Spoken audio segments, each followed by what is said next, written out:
sur l'exploitation. Donc c'est clair que le transport va avoir quand même des problèmes. C'est la même chose sur la pêche.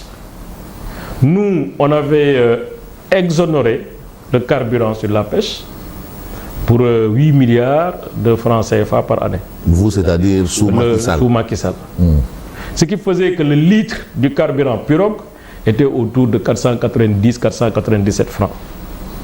Si on enlève l'exonération et on met une nouvelle taxe, ça veut dire que le prix du litre du carburant va augmenter. Pour un pêcheur qui a un budget de transport de 20 000, si le prix du transport, le coût du carburant augmente, son budget de transport va diminuer. C'est pourquoi les économistes font très attention sur la fiscalité. Ça peut avoir un impact sur la dynamique économique, ça peut avoir un impact sur l'inflation et ça peut même menacer la croissance. Mais est-ce qu'ils avaient une réponse autre qu'un plan de redressement tel que présenté? En principe, ils avaient une réponse. Solution, c'était une réponse.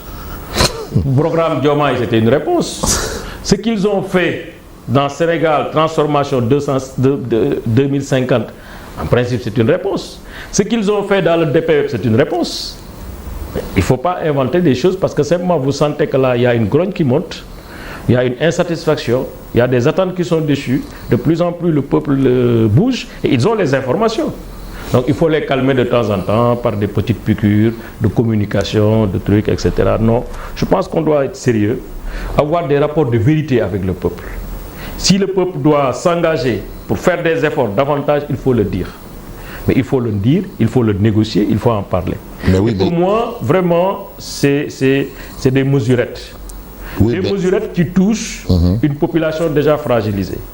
Moi, je pense, si ce qu'ils disent, c'est vrai, nous avons des contraintes budgétaires, 2 leviers.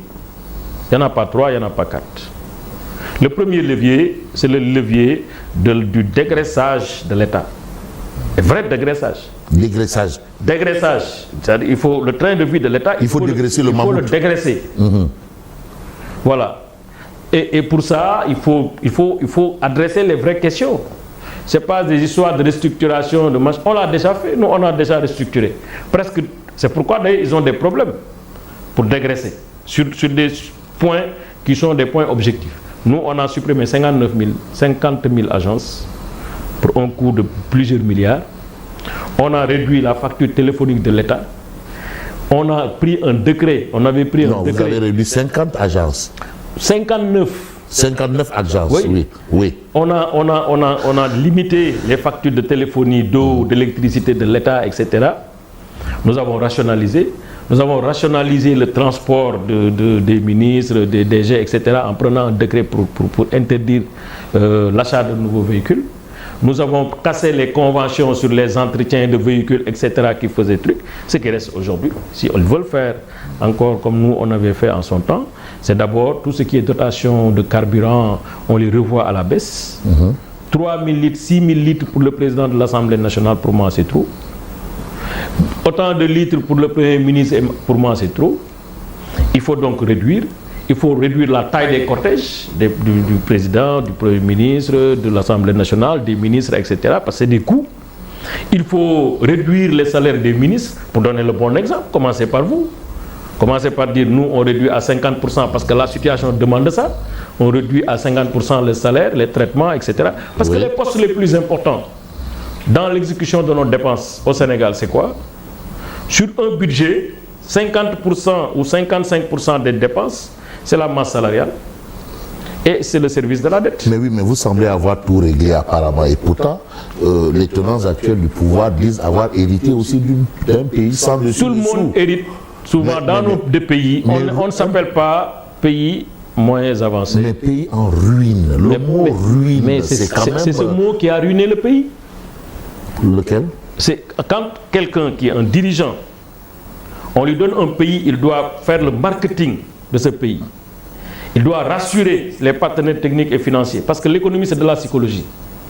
Il doit travailler à présenter le Sénégal sur ses meilleurs traits sur le plan international. Vous dites que ce pays-là est en ruine, mais les marchés ont réagi. Mais c'est un discours de vérité aussi. On va pas leur reprocher. Non, il faut supposer que c'est un discours de vérité. Parce que jusque-là, ce qui est dit dans les textes officiels du Sénégal Par nous, on a dit nous avons laissé un déficit budgétaire de 7%. Nous avons laissé un taux d'endettement de 74%. C'est l'IGF, Inspection Générale des Finances, qui est un organe logé au niveau du ministère des Finances, qui ont travaillé avec nous, les mêmes personnes, qui ont dit non, ce n'est pas 74%, c'est 85%. Soit, il y a une différence. IGF, contrôlé par la Cour des comptes, dans le cadre de la certification de ce rapport, dit non, finalement, ce n'est pas 85%, mais c'est 99%. Nous avons 3 chiffres contradictoires. Oui. Après, il y a Barclays Bank qui dit, finalement, c'est à 119%. Mais 119%, c'est 20% qu'ils ont ajouté à la dette. Okay. Mais au moment où nous, on quittait, en tout cas, d'après nos chiffres, nous, c'est 74%, et ce n'est pas contestable. C'est IGF, un organe de l'administration, donc des fonctionnaires qui sont sous leur autorité, qui ont fait un audit. Alors IGF était là. C'est la Cour des comptes qui a toujours certifié les comptes de l'État du Sénégal. Les derniers audits de la Cour des comptes sur la dette, il faut que la Cour des comptes sorte ça. Donc il y a un manque de sérieux ou un manque de discours. Non, moi je pense qu'il y a eu une sortie. On veut donner le maximum de crédibilité à ces sorties-là. Vous parlez de quelle sortie? C'est le président qui a parlé, c'est le Premier ministre qui a parlé. D'accord.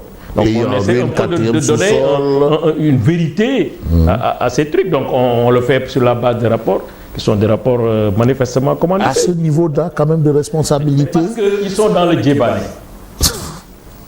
Honnêtement, ils sont dans le djébané. Ils sont là à soulever de faux problèmes, à dire oui. Parce que de tout le temps dans l'opposition, ils nous ont peint comme les fossoyeurs de la République, comme les voleurs, comme les gens malhonnêtes qui utilisaient l'argent du pays comme ils voulaient. Ils ont profité de beaucoup de choses pour nous canarder comme ils ont voulu le faire.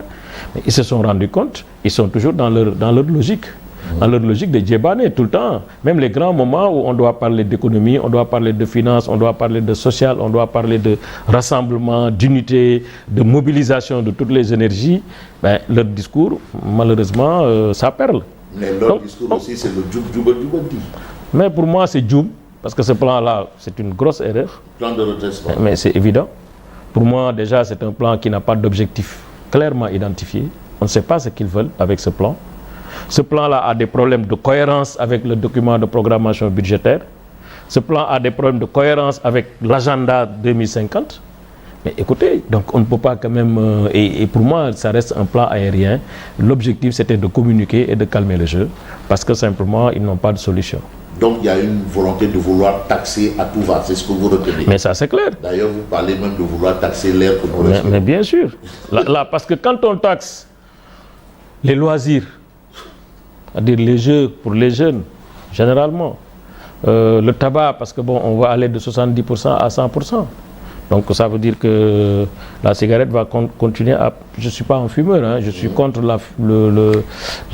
l'usage de la cigarette, mais quand même, il faut reconnaître que bon, il y a des Sénégalais qui l'utilisent, et souvent c'est des Sénégalais qui sont souvent désorientés, voilà, qui trouvent dans la cigarette une sorte de refuge. Mais la subvention à l'électricité aussi, quand la subvention, on va capter ça, les exonérations, on va les lever. Oui. Bon, donc c'est